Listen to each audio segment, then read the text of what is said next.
और अगर कभी ना देना तुम्हें मौला कोई चीज तो लोगों शिकवा ना करना, तूने हमें दी क्यों नहीं। हो सकता है तुझे मालदारी देता तो गुमराह कर देती।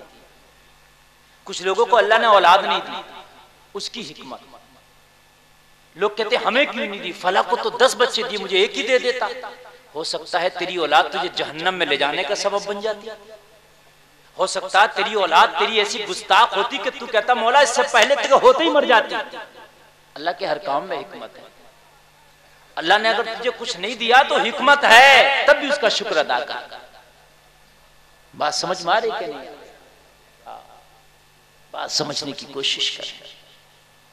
आए आए हमेशा खैर की दुआ किया कर रहे। ओ लोगों, मेरे मरने के बाद जनाजा मेरा जब कब्र में रख दिया जाए तो मेरा कफन हटा कर मेरा चेहरा भी देखना। मेरा अमल मेरा चेहरा बताएगा कि अमल काले करके गया हूं या उजले करके गया हूं। और मरने के बाद चेहरा ही बता देता है अमल कैसे करके गया है। मरने के बाद चेहरा बता देता है। अभी एक अखबार में आया, नहीं छोड़िए नारे की बैठे बस। इस वक्त तो अगर आप सुन रहे ना तो यही सब कुछ है, बस यही नारा है। इस वक्त तो अगर आप सुन रहे तो यही मेरा इनाम है, यही मेरा नारा, बस सुन ले, यही बड़ी बात है। इस वक्त तो इंसान सुन ले ना तो बड़ी बात है। अभी अखबार में शायद पढ़ा था, मेरे पास किसी ने भेजा था व्हाट्सएप पे, शायद आप में किसी ने पढ़ा उड़ा हो या फेसबुक पे था शायद। एक इमाम साहब का इंतकाल हो गया था। 35 साल के बाद उनकी कब्र बोसीदा हो गई, बैठ गई। लोगों ने कब्र को ठीक ठाक करना चाहा, मिट्टी उट्टी हटाई। 35 साल के बाद वो आलिम दीन का चेहरा ऐसे ही था जैसे कोई दूल्हा सो रहा हो। अमल बता देता है, मरने के बाद चेहरा बता देता है कि करके क्या गया है। घोटाला करके गया है या अपने रब को राजी करके गया है। तुम सोचते हो कि घोटाले कोई नहीं देख रहा, तेरा जनाजा बता देगा तेरा घोटाला था, तेरी कब्र बताएगी तेरा घोटाला था। 35 साल के बाद कफन तक मैला नहीं था। 35 साल के बाद जमीन मैली नहीं होती, जमन मैला नहीं होता, मोहम्मद के गुलामों का कफन मैला नहीं होता। पैसे तो यार कारून पे भी थे, खजाना तो कारून शद्दाद पे भी था। ईमान तो खुदा की कसम नबी के गुलामों पे होता है। ईमान की चादर ले जाओ, ईमान का असासा ले जाओ। लोगों, नेकियों की जो है दौलत ले जाओ, मरने के बाद भी तेरी कब्र से खुशबू आएगी। मरने के बाद भी खुशबू आएगी। उमर बिन अब्दुल अजीज वसीयत करके मर गया, वसीयत करके इंतकाल कर गया। वसीयत करके मरा, इंतकाल हुआ, कब्र बनी। लोगों ने जनाजा पढ़ लिया। जनाजा पढ़ने के बाद लोग कब्र में जनाजे को रखना चाहते थे कि बहुत तेज का तूफान आ गया, बहुत तेज की आंधी और तूफान आया। किसी को पास की खबर न रही, अपने और बेगाने की खबर नहीं।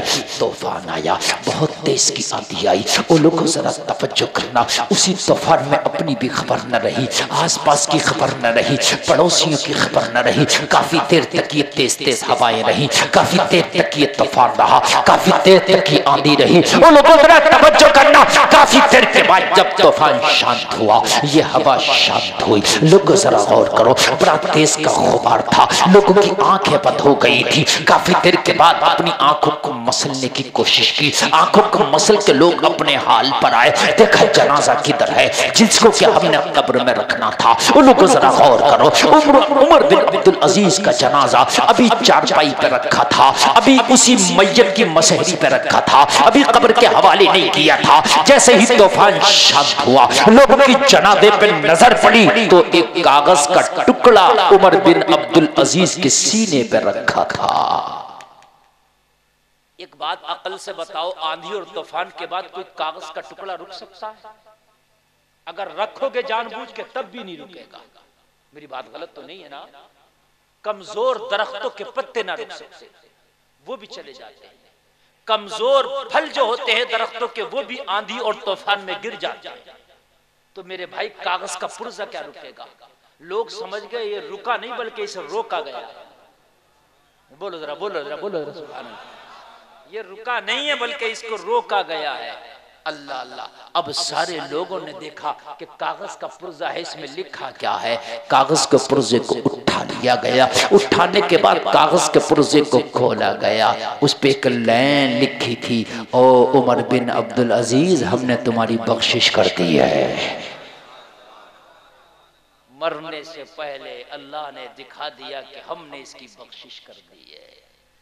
हराम का ज्यादा कमाने से हलाल के थोड़े से चंद लुक़मे काफी हैं, इसलिए कि किसी के कफन में जेब नहीं होती।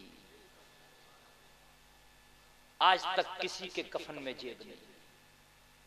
सिकंदर आजम जो दुनिया का सबसे बड़ा बादशाह हुआ, उसने कहा था मेरे मरने के बाद मेरे दोनों हाथ कफन से बाहर निकाल के मुझे कफन देना।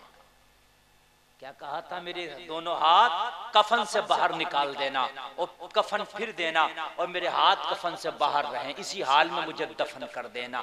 लोगों ने पूछा, ओ सिकंदर आजम, ये बात तू हमसे क्यों कह रहा है? हमने तो आज तक किसी के हाथ कफन से बाहर नहीं देखे, तू क्यों वसीयत करके जा रहा मरने के बाद मेरे हाथ बाहर करना? सिकंदर आजम ने जवाब दिया था, ताकि दुनिया वालों को जाते जाते एक सबक दे जाऊं। मैं इतना बड़ा बादशाह जो दुनिया का सबसे बड़ा बादशाह हुआ, लेकिन खाली हाथ आया था, खाली हाथ जा रहा। सबक देकर जाना चाहता हूं। और मेरे भाई, किसी के कफन में जेब नहीं होती। सारी जिंदगी बिरांड बिरांड करने वालों, कफन का कोई बिरांड नहीं होता। ओ मेरी बहनों, मेरे भाइयों, सारी जिंदगी फैशन फैशन करने वालों, कफन का कोई फैशन नहीं होता। आज से 1000 साल पहले भी वही सादा कफन चला आ रहा था और आज भी वही सादा कफन चल रहा है। ऐसा तो नहीं है ना 100 साल पहले सादा कफन चलता था, बेल बूटे कफन पे चलने लगे। ओ मेरे नौजवानों, जो जांगों पे फटा हुआ तुम पैंट पहन के फैशन को हवा देते हो, तेरे कफन में खुदा की कसम कोई भी फैशन नहीं होगा। ओ मेरी बहनों, अपने लिबास को फैशन से मुज़य्यन करने वाली और बारीक लिबास पहनकर बाजारों में निकलने वाली मेरी बहनों, अपने लिबास को फैशन से मुज़य्यन करने वाले मेरे नौजवान भाइयों, तुम्हारे कफन में कोई फैशन नहीं है, सादा कफन होगा। जब तेरा आखिरी लिबास सादा होगा तो जिंदगी के लिबास को भी सादा बना दे। फैशन के चक्कर में हमने हराम कारियां शुरू कर दी। हमारी खवातीन ने चुस्त कपड़े पहनना शुरू कर दिए, बारीक लिबास शुरू कर दिए। हमारे नौजवानों ने भी अटे फटे कैसे कैसे कपड़े शुरू कर दिए। और मेरे भाइयों, दुनिया में आया था तो बरहना आया था, दुनिया से जाएगा तो एक सादा लिबास में जाएगा, जिसका न कोई डिजाइन होगा, जिसका न कोई फैशन होगा। जब तेरा दिल किया करे कि बहुत फैशन के कपड़े मुझे पहनना है, मैं ये नहीं कहता कि अच्छा लिबास पहनना नाजायज है, पहन, मगर फैशन ऐसा ना हो जो शरीयत के आड़े आ जाए। ये जांग पे जो फटी हुई पैंट है, ये पहनना हराम है, इसलिए कि मर्द को लेके घुटने से लेके मर्द को नाफ तक का जिस्म छिपाना फर्ज है। और अगर घुटने से लेके नाफ तक कोई तेरा कपड़ा फटा हुआ है, तेरी जांग दिख रही है, तो ये देखना भी हराम है और दिखाना भी हराम है।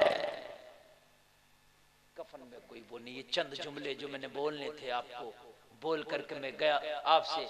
बस मैं ये आखिरी बात बता दूं कि कल का जो दिन गुजरा है, हजरत अबू बकर सिद्दीक जो मुसलमानों के सबसे पहले खलीफा थे, जो अंबिया के बाद सबसे बड़ा मर्तबा रखने वाली कोई जात है तो हजरत अबू बकर की जात है। कल उनका तारीख विसाल था जो कल गुजर गया।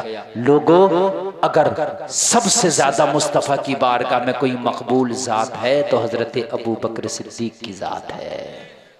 कुरान में अल्लाह ने कह दिया इन सहाबा की पाक जमात को, रज़ियल्लाहु अन्हुम व रदू अन, अल्लाह इनसे राजी हो गया, ये अल्लाह से राजी हो गए।